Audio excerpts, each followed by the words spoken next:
Aika usein yritykset lähtee siitä, että määritellään ensin ideaalinen asiakas. Me ollaan ajateltu tämän niin, että näitä asiakkaita on loppujen lopuksi vaan hyvin äärällinen määrä. Jos oot vaikka suomalainen yritys, joka etsii suomalaisia asiakkaita, niin kaikki sun tulevat asiakkaat löytyy listalta, jossa on kaikki suomalaiset yritykset, eli kaupparekkarista. Siispä ongelma ei ole määritellä ideaalista asiakasta, vaan löytää olemassa olevien yritysten joukosta se paras, järjestämällä nämä yritykset parhaaseen mahdolliseen järjestykseen. Mä uskallan väittää, että tämä on ongelma, joka ratkeaa tietokoneella paljon paremmin kuin ihmisellä. Tämä johtuu siitä, että näistä yrityksistä on saatavilla valtavasti dataa, ihan valtavasti enemmän kuin mitä ihminen pystyy keskimäärin käsittelemään. Ihmisen on helppo järjestää asioita silloin, kun dataa on vähän ja lopputulos on helppo määritellä. Jos sun pitäisi esimerkiksi järjestää sun kollegoiden nimet aakkosjärjestykseen, niin se varmasti onnistuisi.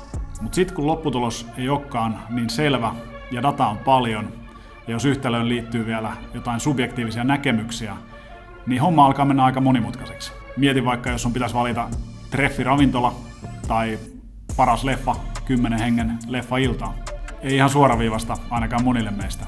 Mutta näissäkin tapauksissa, jos olisi olemassa kone, joka ymmärtäisi kaiken sen, mitä on tarjolla, ja kaiken sen, mitä sä ja sun kaverit ootte, harrastukset, työpaikat, kotipaikkakunnat, arvot, musiikkimaun, vaikka kaikki syvimmät toiveet ja haaveet, niin lopputulos olisi erittäin hyvä.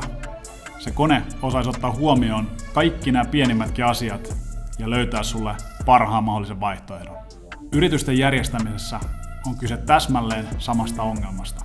Et Zefram on kone, joka ymmärtää yrityksestä ja sun liiketoiminnasta mahdollisimman paljon ja järjestää ne yritykset sitten parhaaseen mahdolliseen järjestykseen.